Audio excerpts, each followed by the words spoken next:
שלא ייגמר לעולם. החול והים, רשרוש של המים, ברק השמיים,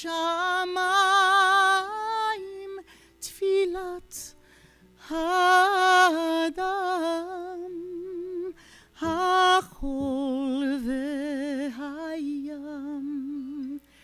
רשרוש של המים, ברק השמיים, תפילת האדם. If you know this, please sing along. Oh God, my God, I pray that these things never end.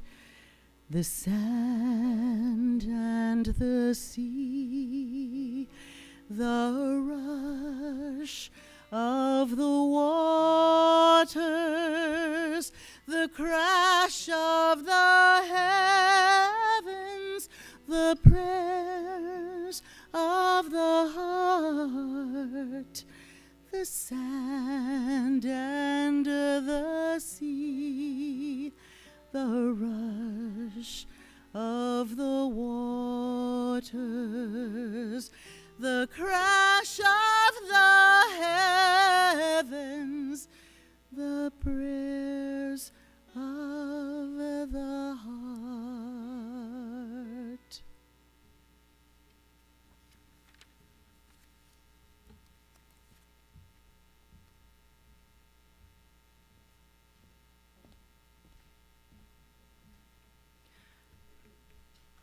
Thank you so much for that beautiful music.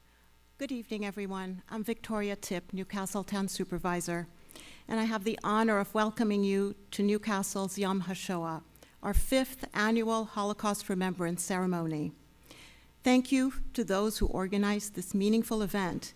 The Newcastle Holocaust and Human Rights Committee, co-chaired by Stacy Seance and Alexandra Rosenberg, the Horace Greeley High School Enough Club, co-chaired by Ben Prober and Elliot Seance, and the Seven Bridges Enough Junior Club with advisors Lori Lichtenstein and Jamie Egan, and to our Recreation and Parks Department, led by Ike Cuzio and Town Administrator Jill Shapiro and town staff. Thank you for making this possible. I want to welcome our honored guest and featured speaker, rabbinic pastor and Holocaust survivor, Dr. Eliza Erber. And to our elected officials speaking today, State Senator Pete Hartcomb, State Assemblyman Chris Burdick, and Westchester County Executive George Latimer. Also present in the audience, Congressman Mondaire Jones and Westchester County Deputy Executive Ken Jenkins. We have our clergy, Rabbi Jonathan Jaffe, Rabbi Londi, Cantor Sternlieb, the Reverend Dr. Martha Jacobs, and the Reverend Alan Christopher Lee. And representing elected officials who could not attend today is, I think, Darlene Brienza for Congressman Mike Lawler. I also want to recognize our Chappaqua School Superintendent, Dr. Christine Ackerman, and school board members, Vice President Kaylee Huang and Alyssa Dorfman. And I want to finally thank our town board members for their work and their support. Deputy Supervisor Jeremy Saland and council members Ali Kemtab, Jennifer Klein, and Holly McCall. Yom HaShoah, translated as Holocaust and Heroism Remembrance Day, is a day for reflection, to remember the victims, survivors, and lessons of the Holocaust. As importantly, it's a day to remember the heroism of those who fought back evil no matter the odds, and the courage of upstanders who risked their lives to save their fellow human beings simply because it was the right thing to do.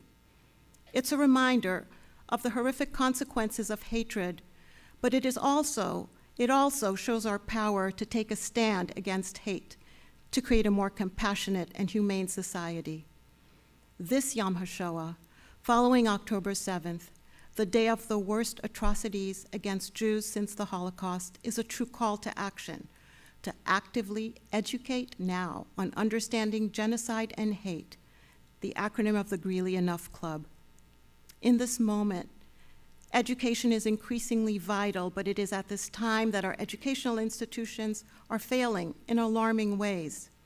There is an exponential rise in anti-Semitism, particularly on university campuses, places we respected and revered. They are now sites of harassment and recently shocking violence against Jews. Jewish students are now told they cannot go places, and they're told to stay home for their safety. Commencement ceremonies must be canceled. We can hear Simon Wiesenthal's prescient words from 34 years ago, 1990, as they resonate deeply today.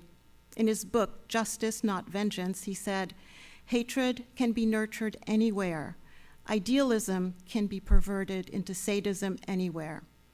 If hatred and sadism combine with modern technology, the inferno could erupt anew anywhere." And you notice he references modern technology 34 years ago. We now count more than ever on organizations and committees like the Holocaust and Human Rights Committee and the Student Enough Clubs, and on people like Dr. Eliza Erber to continue sharing their stories. Thank you for your tireless and selfless work to preserve memory that we should know humanity is capable of such horrors, but also capable of tremendous courage and heroism. And when given a choice between good and evil, that we are eminently capable of rising above barbarism and cruelty to create a just and peaceful world. And now I'd like to introduce members of the Holocaust and Human Rights Committee, Stacy Seance and Solveig McShay.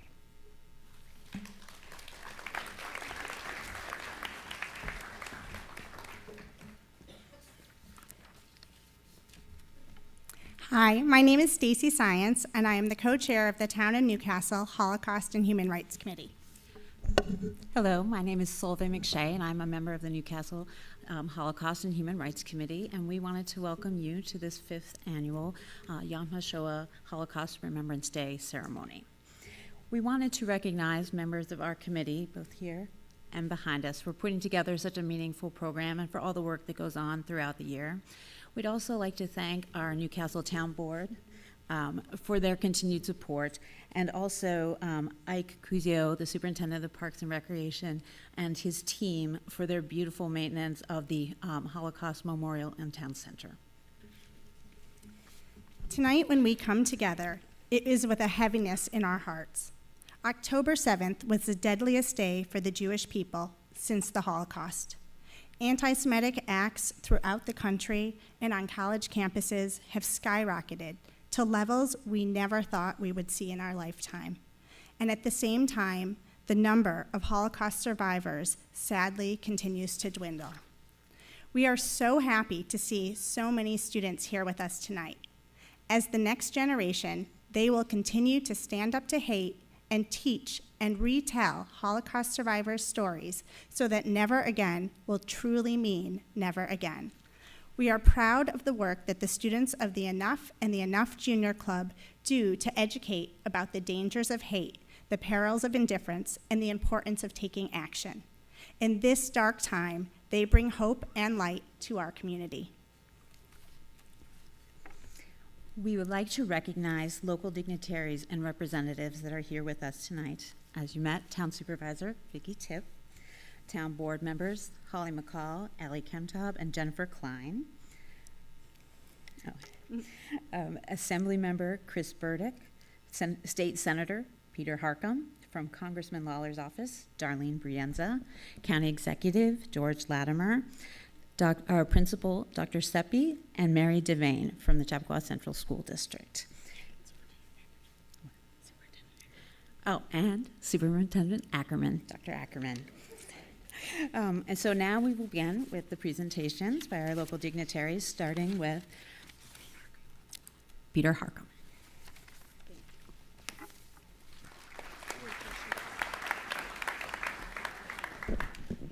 Thank you very much. Good evening, everyone. First, I'd like to thank the Town of Newcastle Holocaust and Human Rights Committee, Town Supervisor and the Town Board, and most importantly, amazing young people from Enough and Enough Junior, who are really tackling a really incredibly complex and challenging subject and a subject that too often is not taught in schools. It may be here locally, but throughout the state, it's not. We had to pass legislation requiring Holocaust curriculum. You know, as I was coming over here, I was thinking what I was going to say tonight, and there's so many ways we could go here, but it's just a couple months ago in October when we were at the Holocaust Memorial, and the field was full of people, and we were unified. We were unified in support of the Jewish people.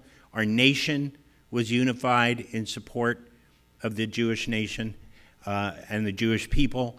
And in just a few short months, we see that fracture and that hatred. And we saw in the Holocaust, and we see today, there is a direct line between hateful words and hateful actions. And that's why what we are seeing today is so disturbing, and why we need to condemn it every time it rears its ugly head. Anti-Semitism is never okay, and it's vital that we find ways as community to have these tough conversations. You know, I'm a state senator. We don't do foreign policy. I can't stand up here and say if we only did X, Y, and Z, we would solve this problem, because it's a foreign problem, and we don't do that here. My job is to make sure you feel safe in your community, you feel respected in your community, and I say that to the Muslim community when I go to the mosques, you know, that it's about mutual respect, and that's what makes the Hudson Valley such an amazing place to live, is our great diversity, and we can't let events from abroad separate us and drive hate here in New York State. So I want to thank everybody for everything that you're doing. We stand together. Never again is not just a slogan, but it's born in blood, and we need to remember never again, and thank you all for being here.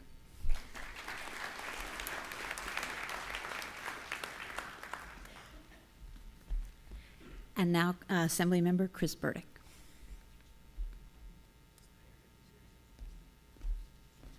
Switching it up, George Latimer.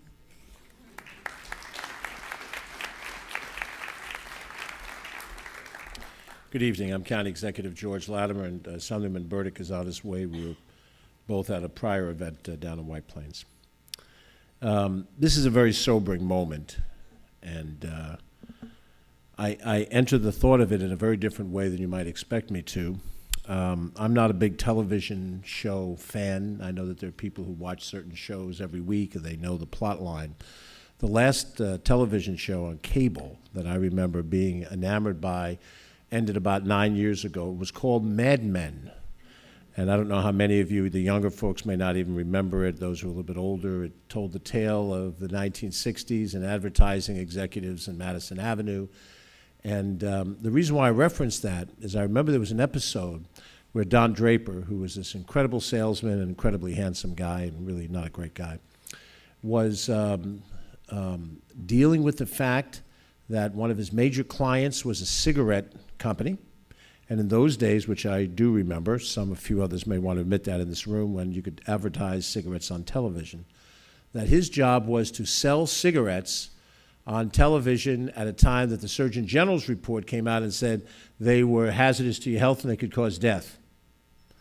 And if you want a sales job, there's a tough and impossible job.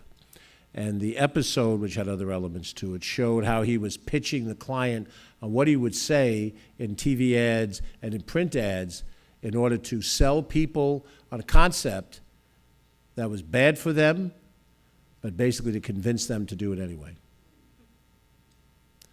And that's what I think we're seeing right now in the United States of America and in the Western culture.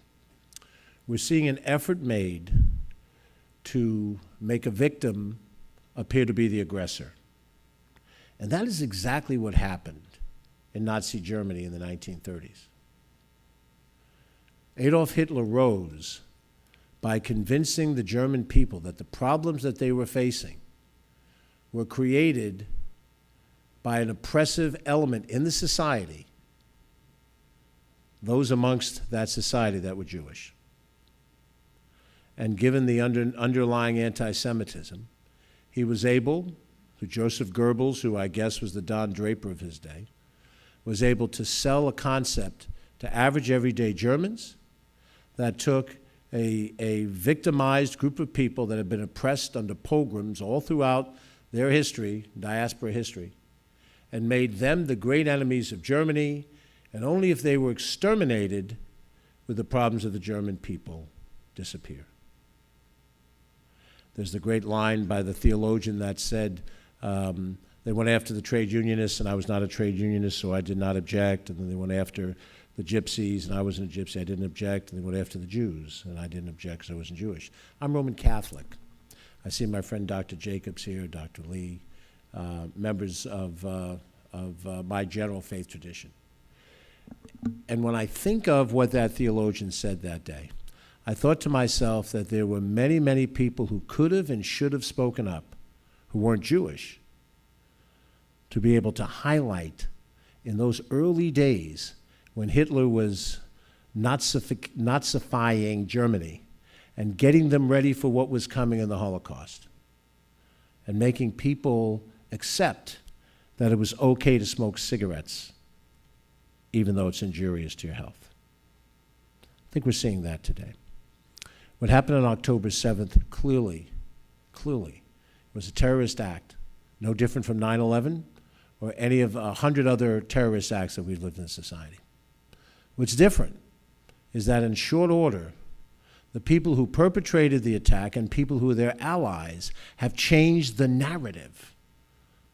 And in changing the narrative, they now can project to the Jewish community at large that it's the Jewish community that's the oppressor, not the victim of what happened that day. We have to push back on that. We can do it with love, and we can do it with education. We also have to do it with fortitude. And I say to my friends in the room who are a lot younger than I am, that every generation gets tested like this, and this is the current generation's test. It's very easy to go along with what is the common sense of what's happening in social media. And when somebody says free, free Palestine and everybody else is doing it, it sounds cool to do and you do it too. Shouldn't things be free? Shouldn't people who are oppressed be free? I could support that. I could just as easily hear a chant that goes, one Korea, one Korea, one Korea. Wouldn't you want to see the unification of a country that was divided? Unless it meant that the communist military in the north of Korea would take over and take away the freedoms of those who are living free in South Korea. But the chant is marketable. The chant will make it on social media. It could motivate people to shut down Grand Central Station with that chant. So what is our challenge? Peter Harcum said it accurately. Those of us in public office have certain levels of responsibility that we have. The town board has land use responsibilities as their primary responsibility. We in the county government, myself and your county legislator, Vedat Gashi, we have regional local responsibilities such as treating sewerage and disposing of garbage and things of that nature. The state has broader responsibilities, but none of us have foreign policy, except that if we don't speak out now, there will be nobody left to speak out later.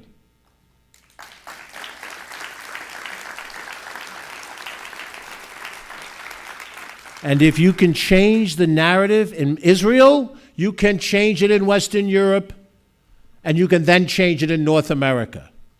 And you can convince people to buy cigarettes even though it's not good for you. So I say to you, and in the same way I'm saying it to myself, this is a moment where we have to find the intestinal fortitude to say no. We don't agree with that chant. We understand what it means. Maybe you don't when you chant it. Let me tell you what it means so you understand. This is the continuation of a hatred that manifested itself in the 1930s in Germany and for thousands of years before that. And I assure my Christian friends, my fellow Christian friends, if we do not stand up now, there'll be nobody left to stand up for us later.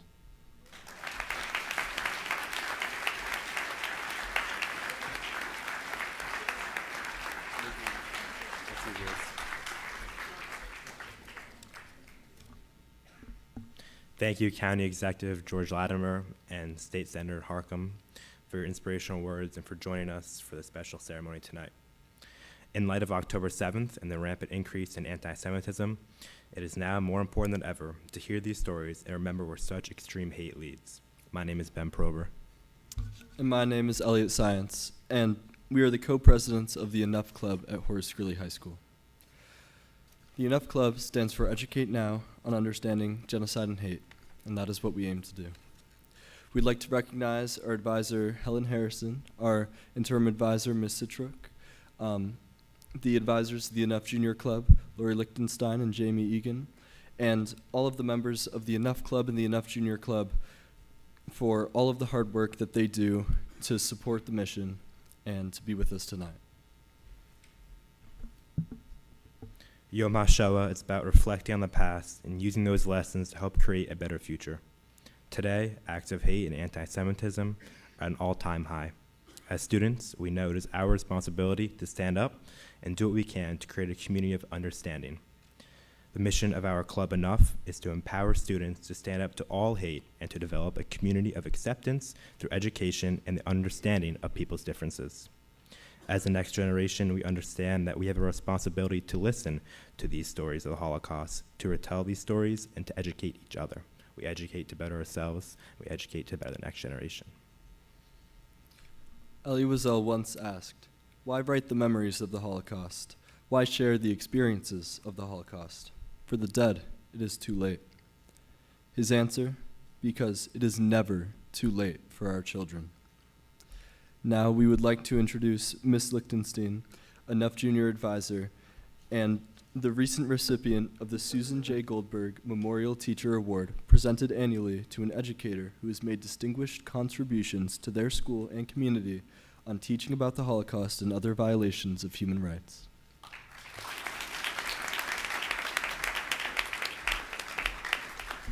Thank you, Elliot and Ben.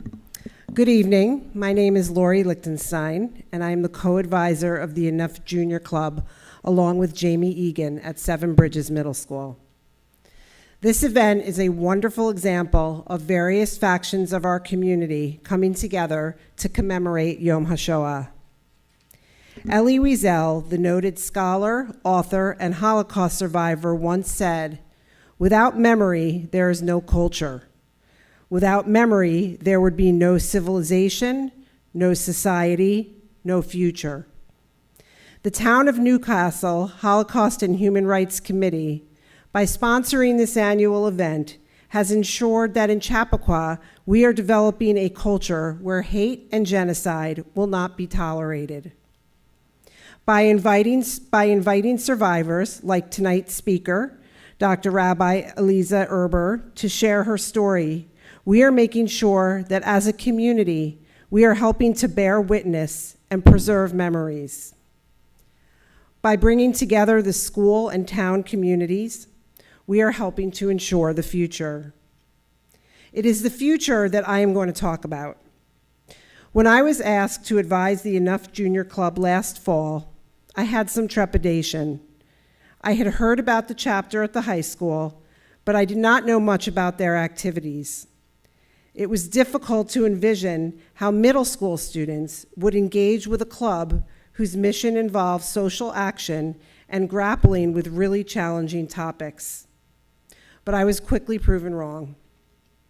After October 7th, the Enough Junior students sprung into action. Incensed and feeling helpless, they wanted to act.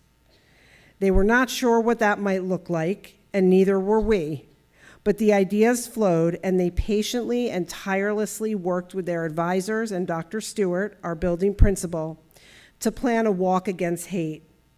They had bake sale upon bake sale to raise money for the t-shirts that you see us wearing tonight.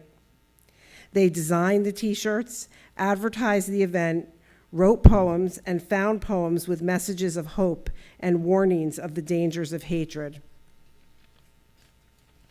On April 11th, Unity Day, in between raindrops, the students in Enough Junior spoke to their Seven Bridges peers while they read their poems and then led a walk against hate around the school. Simple, yet meaningful. For the faculty at Seven Bridges and myself, this is the future that Wiesel speaks of. Their actions speak to the passion they possess and the deep empathy they feel toward humanity. The world can feel unsettled and scary, but when 12 and 13-year-olds seize the opportunity to do something, we empower the future, and we ensure that there is light and hope. Thank you so much for letting Enough and Enough Junior be here tonight to share this occasion.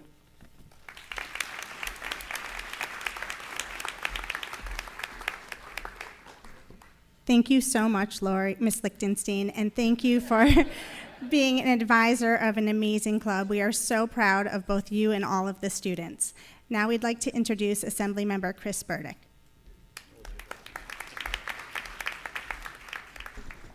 Thank you so much, and I want to thank all of you for being here tonight.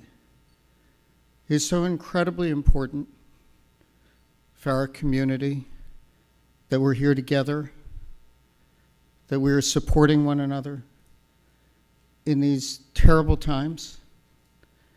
And obviously, it's not just a remembrance of the horrific acts of 2 generations ago,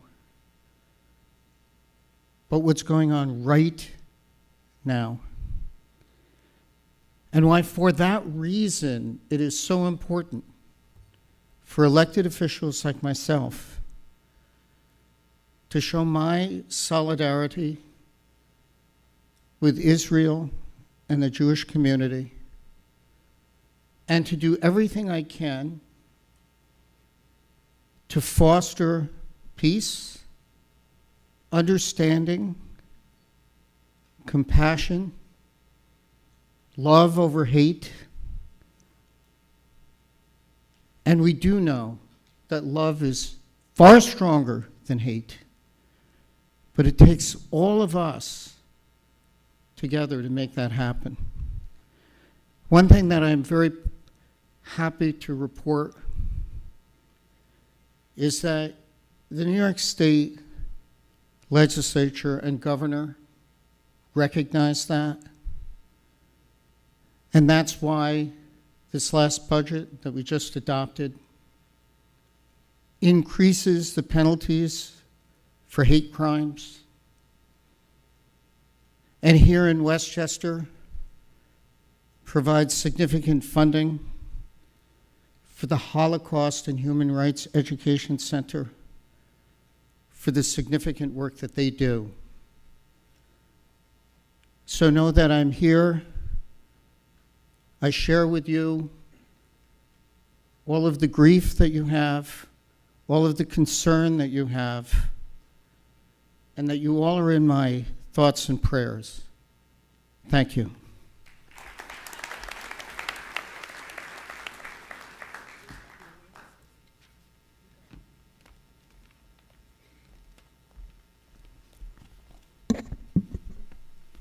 Good evening.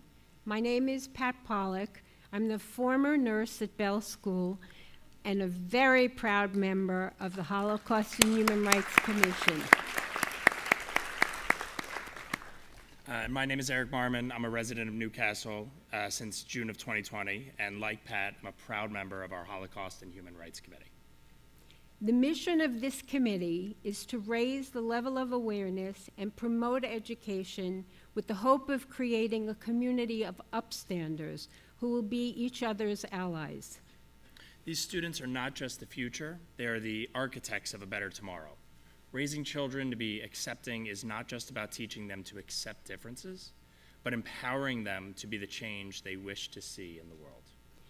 This is our 5th annual Holocaust and Human Rights Arts and Writing Contests, Once again, the submissions by high school and middle school students were exceptional. The high quality of artwork and essays submitted is a credit not just to the children themselves, but to our schools, our community, and to their parents and guardians. Every child is a universe of potential. Our committee is proud to see our community helping to foster that potential. We received artwork, poetry, and essays that conveyed students' emotional understanding of what survivors experienced during the Holocaust, how those experiences are relevant to today, and what it means to be an upstander. And in the foreword to the book Night by Eli Wiesel, he was asked in an interview, how do you respond to Auschwitz? And he said, I don't know what the response is, but I know response is in the word responsibility. The judging was based on creativity, style, originality, and thoughtfulness. While it sounds cliche, this was an extremely tough choice to determine the winners, as everything submitted reflected a high level of compassion, respect, and intelligence. Please visit the Town of Newcastle webpage on mynewcastle.org to see the winning entries. And before we announce the winners, we do have one ask of everyone here.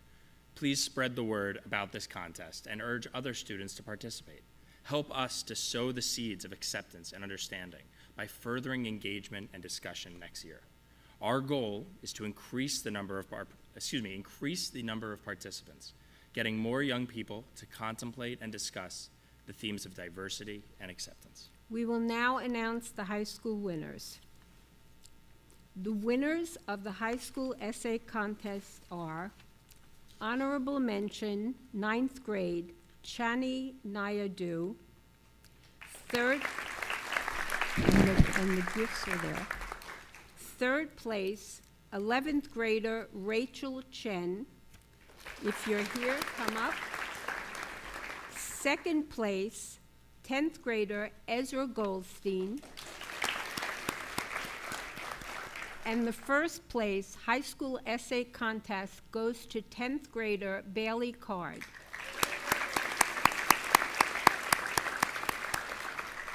Bailey's essay titled, "We Are the Keepers," is a response to this question. As an individual, what responsibility do you have to ensure the phrase, "never again," is a reality? What steps can you take toward this goal? We now invite Bailey to read her essay.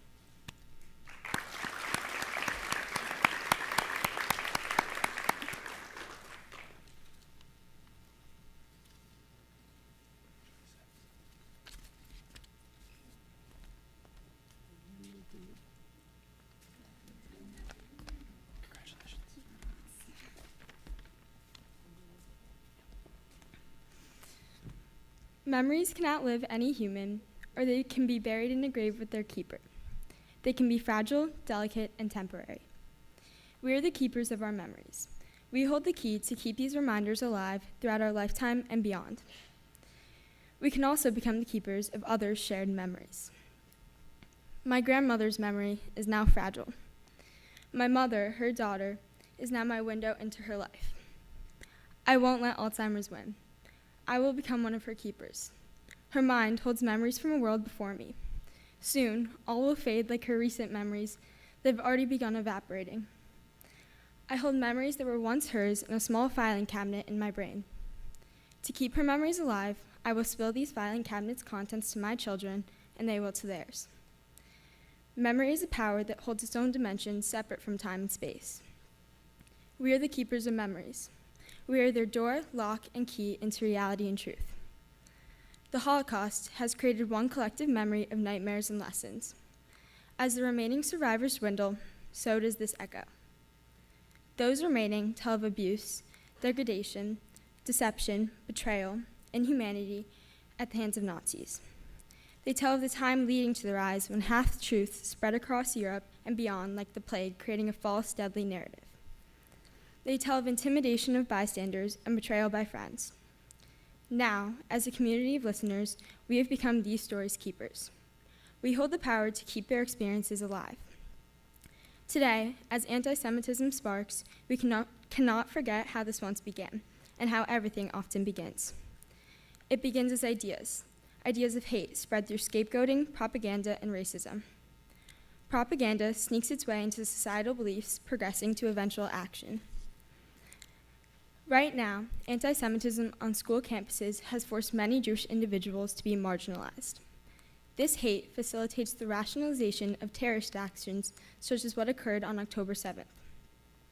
Hamas went door to door, torturing, raping, beating, and murdering over 1,000 peaceful Jewish people, even taking many as hostages. Regardless of pre-existing conflicts between Israelis and Palestinians, in no time, world, or humanity are actions such as those acceptable. Remembering past human failures and making room for new filing cabinets in our brain will help humanity ensure a more enlightened future. My grandma's memory is now fading. Soon, I will be one of her few memory keepers. Out of love, family, and humanity, I hold an individual responsibility to keep her recollections alive past the bounds of a human lifetime. I have the responsibility to never forget. If I were to discard these filed memories, my family history could be erased, tainted, and lost. The same is true for the Holocaust. We, as a community of listeners, have the collective responsibility to hold the memory of this treacherous time. This memory, however horrifying, must remain truthful and transparent. We must learn as a community. To remember is to ensure never again.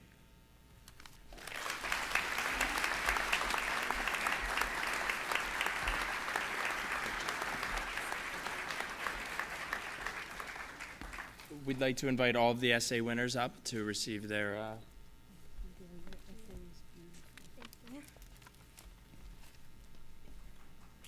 Oh, they're not? Yeah?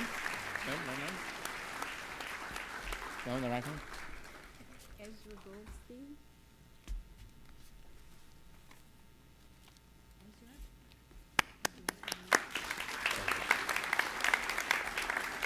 This is the one you reviewed. No, that's it. Okay, third Friday. Rachel Chen, if you're here. No?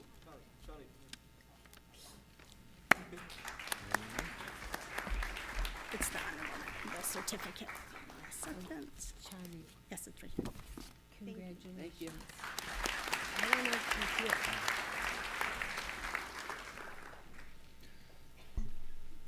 Okay. We're good? Excellent. The winners of the high school art contest. In second place, 9th grader Adya Vigil.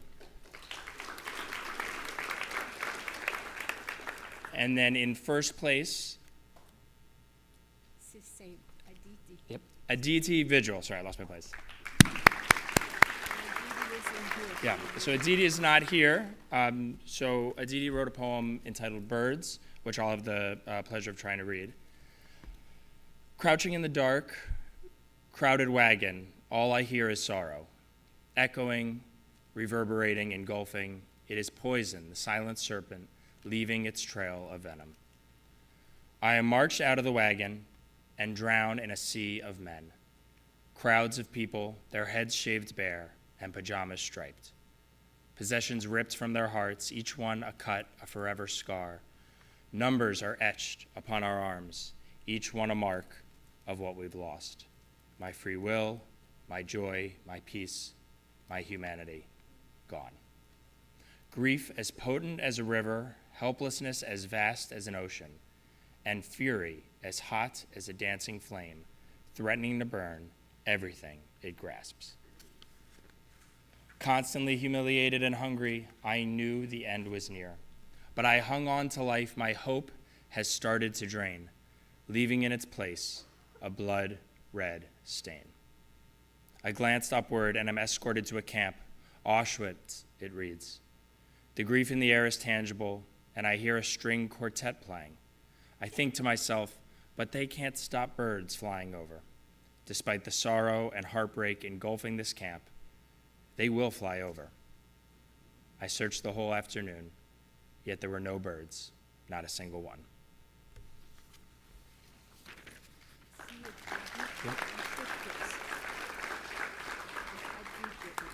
Adya, are you here? No. All right.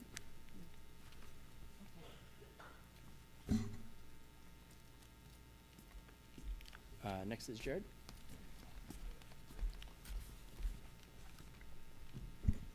Hi, my name is Jared Science, and I am a student liaison from the Enough Club to the Town of Newcastle Human Rights Committee.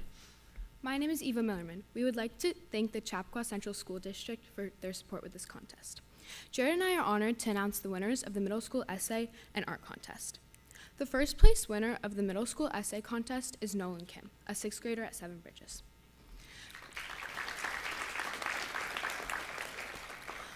Nolan's essay, titled Combating Anti-Semitism, is a response to this question. Why is it relevant for individuals, political leaders, or people in positions of power to learn about the Holocaust and take action to combat anti-Semitism? We invite Nolan up to read his essay.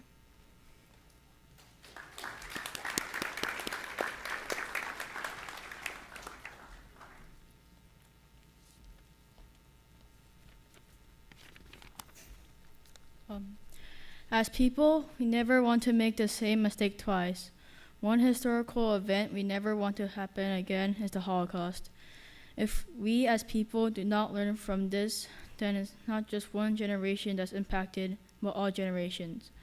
This is why it's so important for everyday people and people in position of power to not just learn, but to take action and combat anti-Semitism. It's especially important to people in positions of power to know about the topic for many reasons. One reason is when someone is leading a country or any organization, they should live fairly and do not do anything rash. It's important to be also a good leader, or everyone will try to overthrow you for another person to lead. Also, people in power should know about the Holocaust and do anything to stop another one, while trying to improve society. In order to achieve this, authorities should enforce specific laws and take steps to make sure it never gets to that point again. It is important for normal civilians to take action and know that this is wrong and try to encourage these truths to others too. As Albert Einstein once said, the world is not a dangerous place because of those who are evil, but because of those who don't do anything about it. This quote shows how dangerous it is if people do nothing, because if no one speaks up, nothing will change. If people do actually combat anti-Semitism, they can prevent future events from happening. For good information, the book Mouse has an impact that is strong, especially for today's society. The story of Mouse matches words with pictures and artwork, and uses animals to do so. People tend to have more empathy for animals than humans because the animals are usually portrayed as innocent living things, but humans have not been as innocent, so we are used to seeing people hurt. That is why reading a book like Mouse can be so important and show people why they need to stand up to anti-Semitism. Mouse depicts Jews as people as helpless mice fleeing from the predator cats, the Germans. These images in Mouse show that Im is sad, starving, and in pain, which is something that has a big emotional impact. This emotional impact can help people understand what they're fighting for and what they could do if they don't, what could happen if they don't stand up for what is right. In conclusion, if we don't do anything now, it could lead to horrors in the future. It is always relevant for anyone, regardless of power, to stand up for what is right, to show what others are doing is wrong, and to make sure nothing like the Holocaust happens again. There are always enough people who know that is right, but it's crucial to have enough voices to speak up and take real action.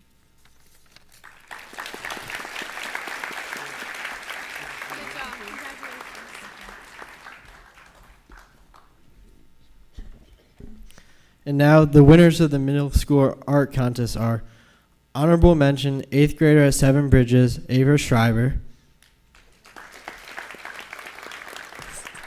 3rd place, 7th grader at Bell, Ming Young Suk. 2nd place, 8th grader at Bell, Athena Zhang. And 1st place of the middle school art contest goes to 7th grader at Bell, Lucas Hollis.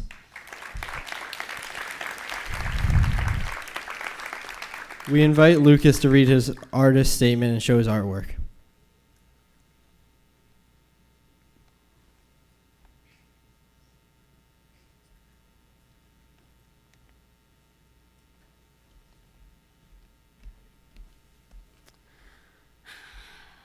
My painting, entitled Stolen Lives, can be described by the word unfairness. It depicts the awful treatment that was part of the Holocaust. My painting was inspired by a photograph of the United States Holocaust Memorial Museum. This painting shows Masha Bruskina, a 17-year-old Jewish girl who worked in a hospital and helped in the resistance movement. She was tragically killed on October 26, 1941 in Belarus, along with other young people. Her life was tragically cut short by the Nazis.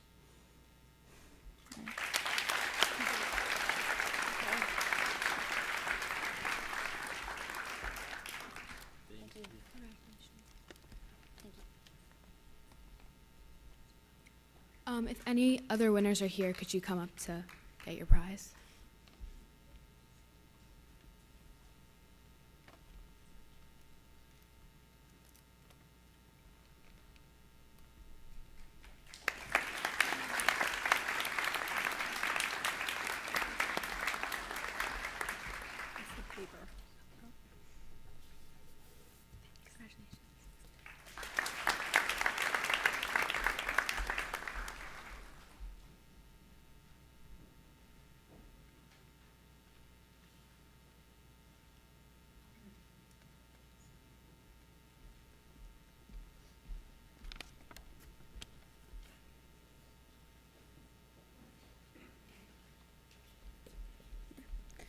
Now it is our honor to introduce tonight's keynote speaker, Holocaust survivor, rabbinic pastor, Dr. Eliza Erber. Born in Holland during World War II, Eliza was just an infant when she was hidden in an underground bunker for 2 years. Eventually, the bunker was discovered by the Nazis. In 1945, Eliza was still in hiding and had to be smuggled to freedom. She was reunited with her mother and after the war, grew up in Israel. In 1959, the family immigrated to the United States. Dr. Erber is a recipient of the 2019 Distinguished Lifetime Achievement Award from the New York City College of Technology, the 2024 recipient of the Torch of Freedom Award, and will be receiving the Julian Y. Bernstein Distinguished Service Award in May.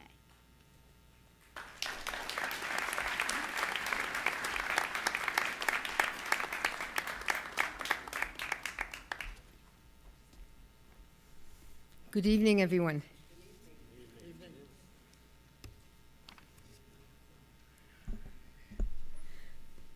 I cannot see my paper. The light is so bright. I would like to lead in, first of all, by thanking you all for being here and for having me come and speak today. And I want to lead into my talk. I didn't write it down, but I came back last month from Abu Dhabi, where there was a summit for the International Women's Day Summit presented by Forbes and MSNBC. And I was the first Holocaust survivor to receive an award on a global stage called the Torch of Freedom Award, which belongs to the 245,000 Holocaust survivors still alive, but it has a home in my place right now.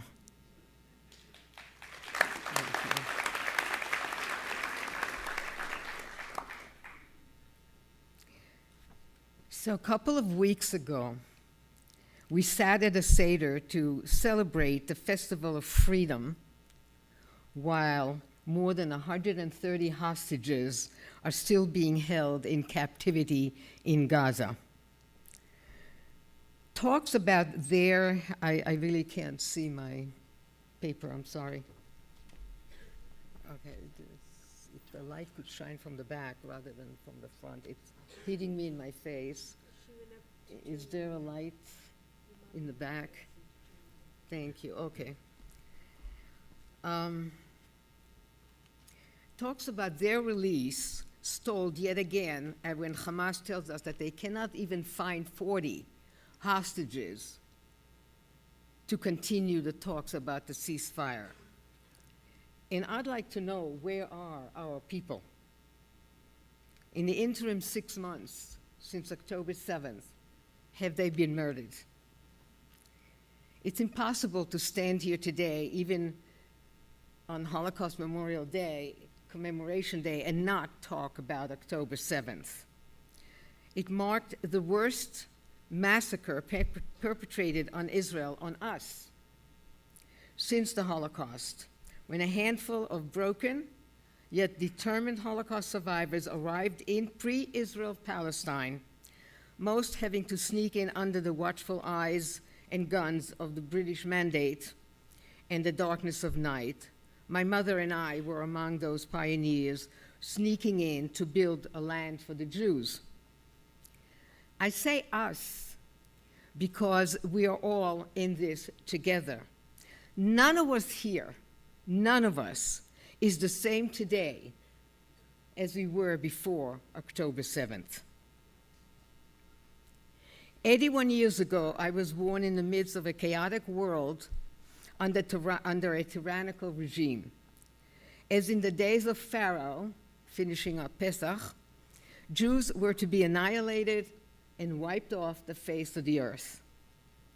April is my birth month, and this year I turned 81 years old. My birth country is Holland, and I am an infant survivor. It has taken me a long time to even accept the fact that it was all right to call myself a survivor. After all, I was not in concentration camp, and especially when in the very early days of my talking or attempting to talk about my family, a member of the audience stood up. He pointed his finger at me and literally yelled. He said, "You have no right to speak. At your age, you know nothing." I was 29 years old, and he was so right. I knew absolutely nothing. In my family of Holocaust survivors, it was never spoken of. As a child in Holon, Israel, I was surrounded by neighbors who had number tattoos on their arms.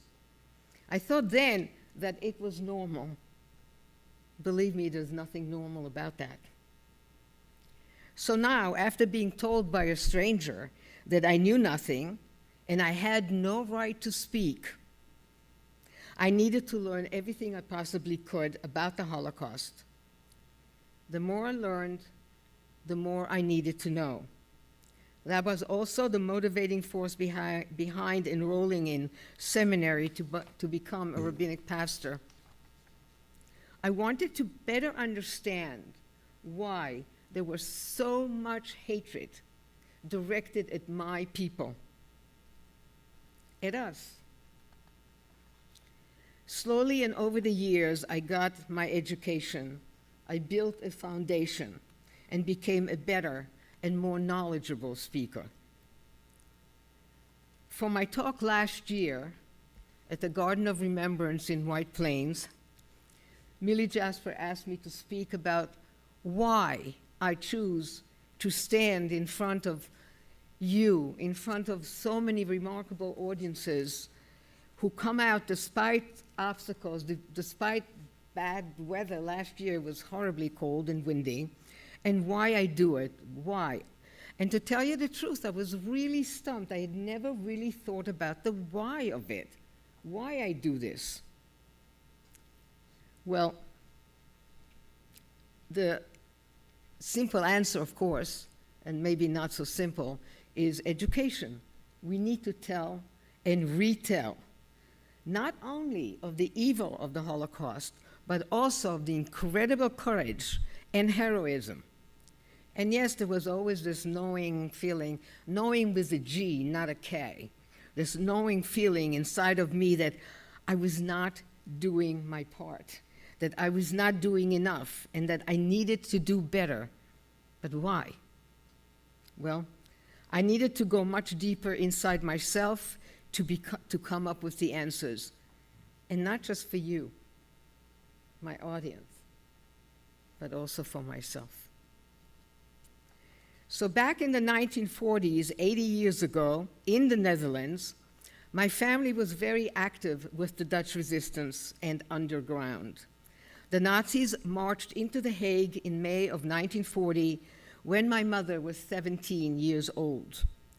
Everything changed drastically. brought up in a relatively secular family and Christmas trees in the living room, she was now declared to be a Jew. She knew very little about Judaism. As a Jew, my mother was not even allowed to walk in the park any longer with her best friend, who was not a Jew. Her bicycle was immediately confiscated, so she could no longer go on her bike rides either. But the worst part for my mother was not being able to go to school.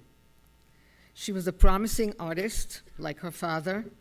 She was enrolled in one of the premier art schools in the Netherlands. Food became non-existent. Jewish men were rounded up and sent away to what they thought then were labor camps. Of course, today we know that they ended up in death factories. At the age of 17, my mother was also engaged to be married to a man called Richard Levy. He too was with the underground. His job was to discover which families were next to be deported to a concentration camp, and he was supposed to take them to the next station where other underground people would be, and they would take them and hopefully get them and smuggle them across the border or get them to a safe place. But that was his job, and also to smuggle people out of concentration camps, whether labor or death. Richard Levy was caught, and at first he was sent to Westerbork, a concentration camp in Holland. He never returned home. From Westerbork, he was transported out to Theresienstadt with a couple of stops on the way where he was put into slave labor. And in Theresienstadt, he contracted the deadly bacterial disease of typhus, from which he died less than a year later at Auschwitz. Richard Levy was my father, and I never knew him. Like so many at Auschwitz, where 1.1 million Jews were murdered, he died young, at the age of 32. In 1941, the underground notified my grandfather that now our family was put on a deportation list. And the family dispersed into pre-arranged hiding places. My grandfather was very active in the underground as well, and they had a whole network of people that even worked in Gestapo offices, and they stole lists of people that were about to be deported, and so he got notification that his family was next. But he had pre-arranged places for everyone to go, and that's what happened. They ended up in pre-arranged hiding places. But when my mother discovered that she was pregnant with me, they didn't know I was coming, people, so there was no place for me. So a few months after my birth, I was taken away from my mother and put literally underneath the ground. They dug a hole, a square hole, underneath the ground. It had no windows, no doors, and no air. But what they did was they piped pipes on a long, this is the bunker, along the side of the bunker, they put pipes down and then they bent them into the space that we were in. There were 10 babies altogether. And a righteous Christian doctor, also a member of the underground, took care of us. Taking care of us meant that they came down once a day to feed us, and that was it. They fed us, our diet consisted of tulip bulbs, mashed up, boiled tulip bulbs and grasses.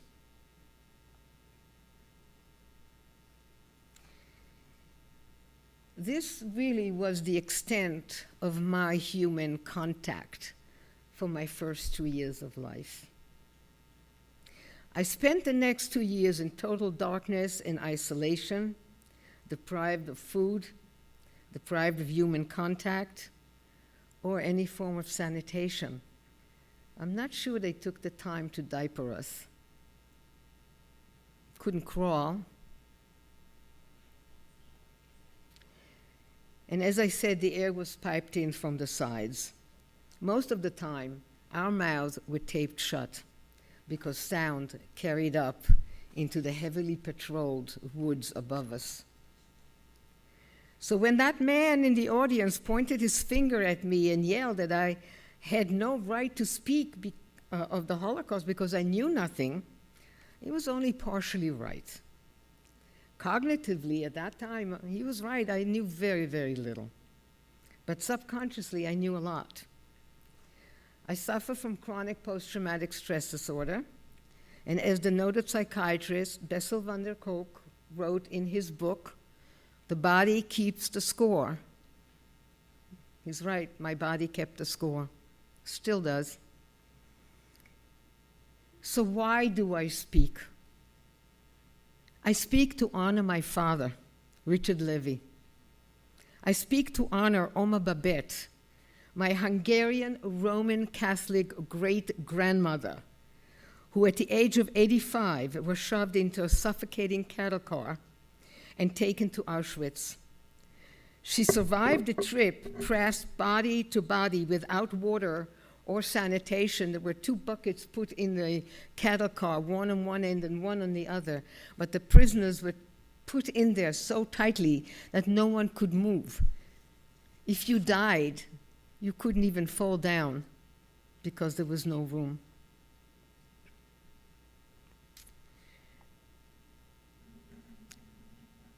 Unfortunately, she survived this trip only to be marched up to the gas chamber, made to strip, and then into the gas chamber the moment she arrived at Auschwitz.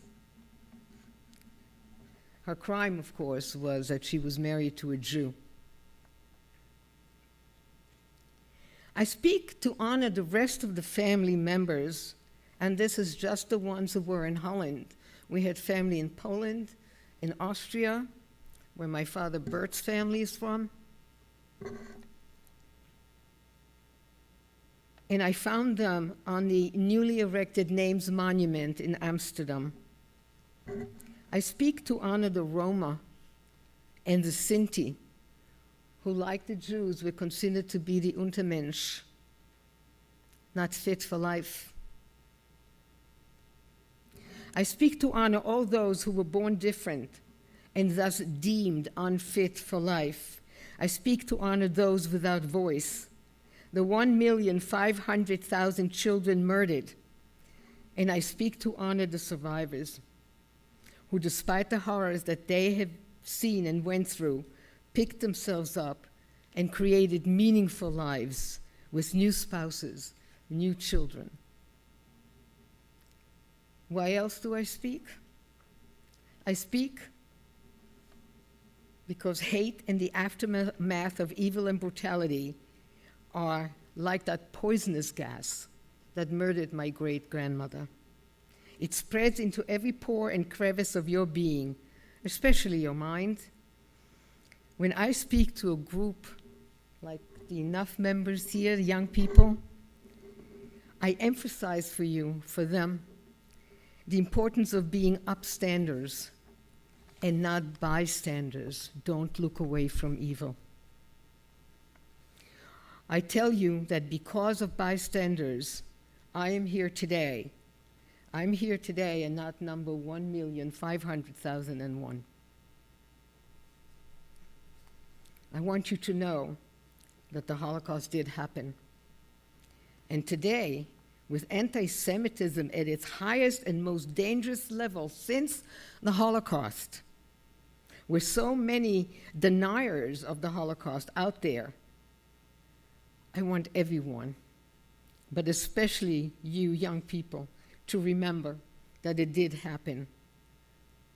And I'm afraid.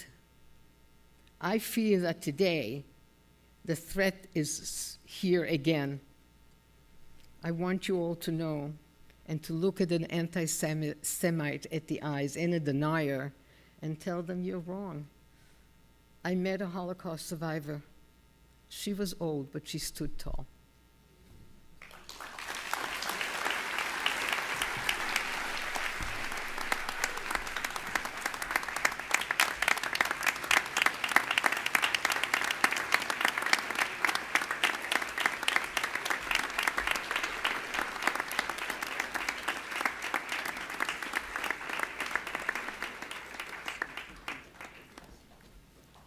Dr. Erber, thank you for sharing your incredible story with us this evening. We are now witnesses of your story and will never forget.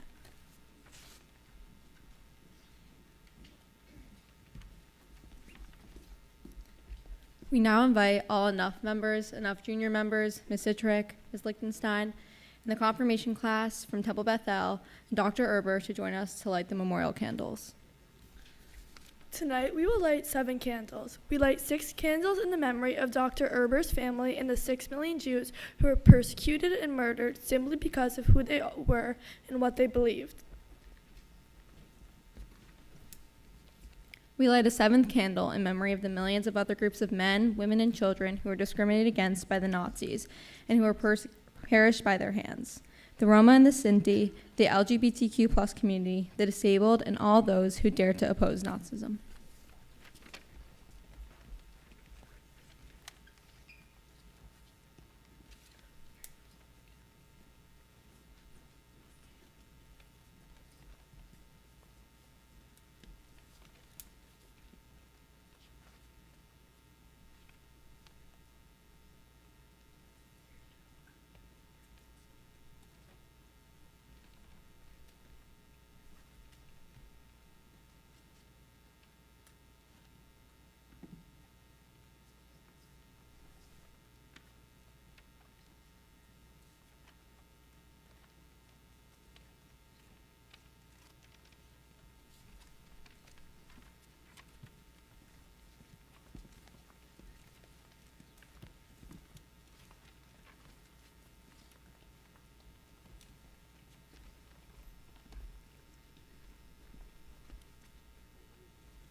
At this time, we would like to welcome the Temple Bethel confirmation students, Serena Shiro, Leah Soloway, Elias Stein, Alex Travin, and Nevin Wildstrom, along with Rabbi Jaffe, who will lead us in the mourner's Kaddish.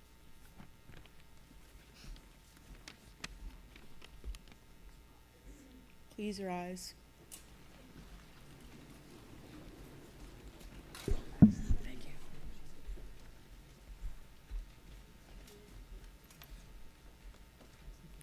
Yigadal, Auschwitz, Yikadash, Lodz, Shemei Rabbah, Ponar, Ba'alama Divra Kirate, Babi Yar, V'yamlik Machute, Madanik.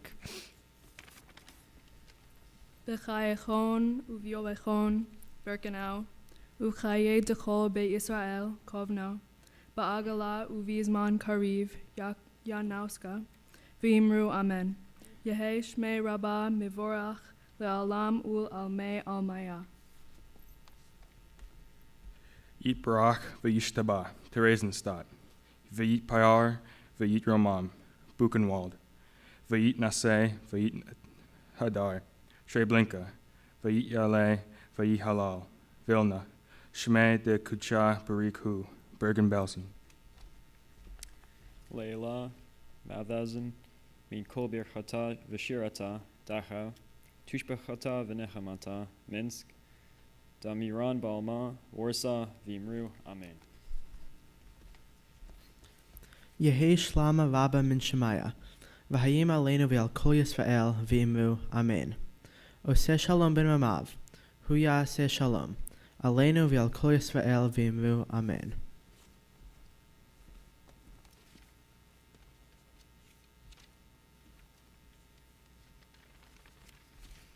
Please be seated.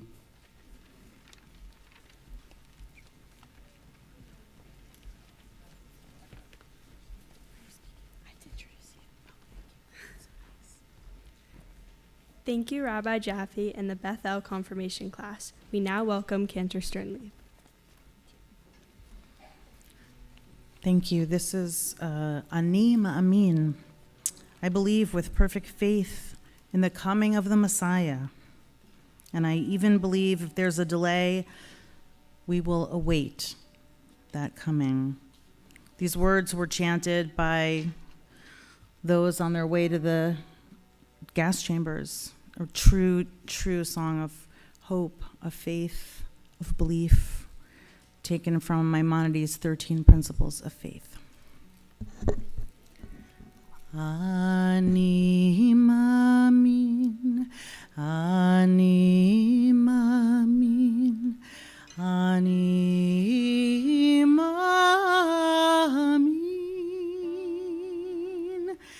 Ani Ma'amin,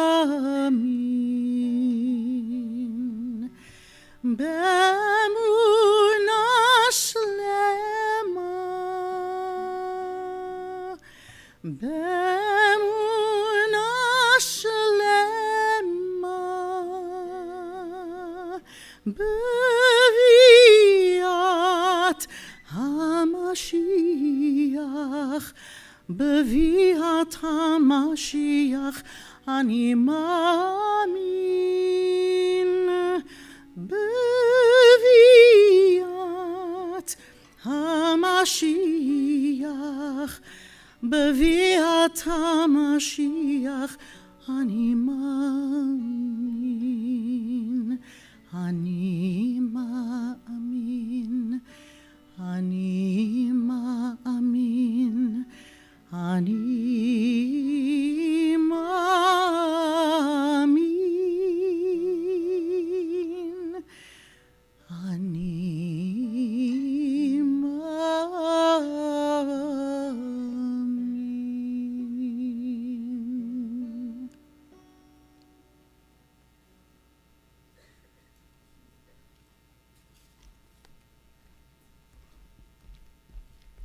Thank you, cantors. Please welcome the Reverend Dr. Martha Jacobs and the Reverend Alan Christopher Lee, who will lead us in a reading.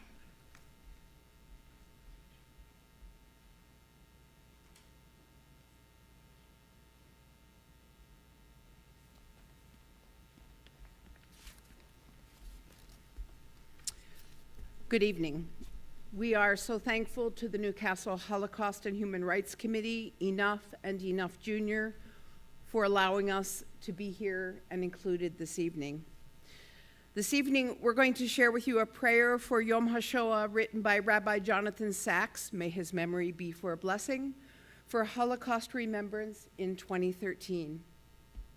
Today, on Yom HaShoah, we remember the victims of the greatest crime of man against man, the young, the old, the innocent, the 1.5 million children starved, shot, given lethal injections, gassed, burned, and turned to ash because they were deemed guilty of the crime of being different. We remember what happens when hate takes hold of the human heart and turns it to stone. What happens when victims cry for help and there is no one listening? What happens when humanity fails to recognize that those who are not in our image are nonetheless in God's image? We remember and pay tribute to the survivors who bore witness to what happened and to the victims, so that robbed of their lives, they would not be robbed also of their deaths. We remember and give thanks for the righteous of the nations who saved lives, often at risk of their own, teaching us how in the darkest night we can light a candle of hope. Today on Yom HaShoah, we call on you, Almighty God, to help us hear your voice that says in every generation, do not murder, do not stand idly by the blood of your neighbor, do not oppress the stranger.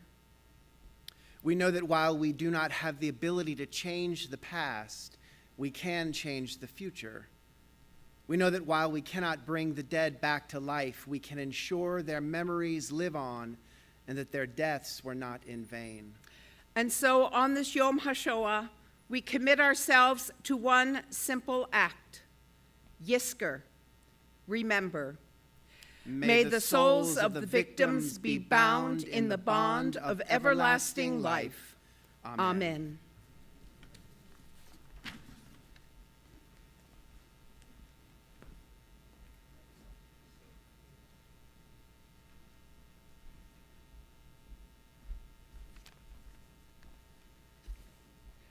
We thank you all so much for joining us tonight. Your participation ensures that the world and our community will truly never forget. As we conclude tonight's ceremony, we ask you to stand up if you are able to and turn on your candle or hold your cell phone flashlight up high. Lift your cell phone or your flashlight or your candle in the air. The light represents our survivors and the next generation that is helping to create a better future. Please repeat after me. We will never forget. We will never forget.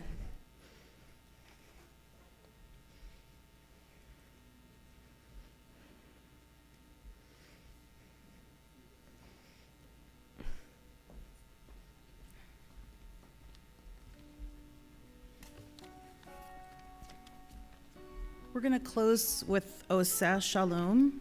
You all know it. Keep those candles high, and please sing along with us.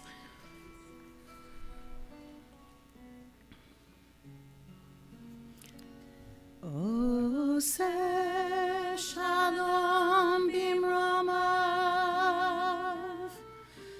Hu yaseh Shalom aleinu, ve'al kol Yisrael, ve'imru, amen. Yaseh Shalom. We need you. Yaseh Shalom.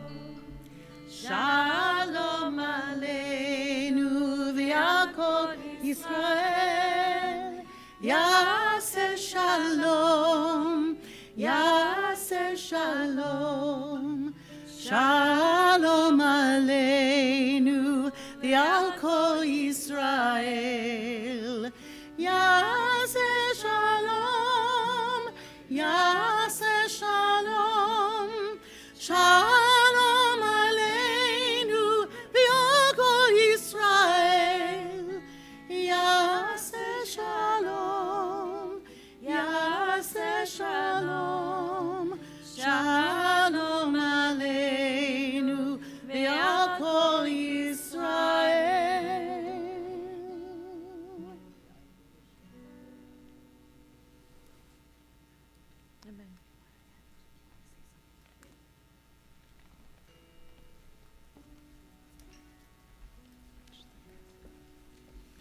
We thank you all for coming tonight to remember. Thank you for joining us in this important event. We hope you all get home safe. Thank you.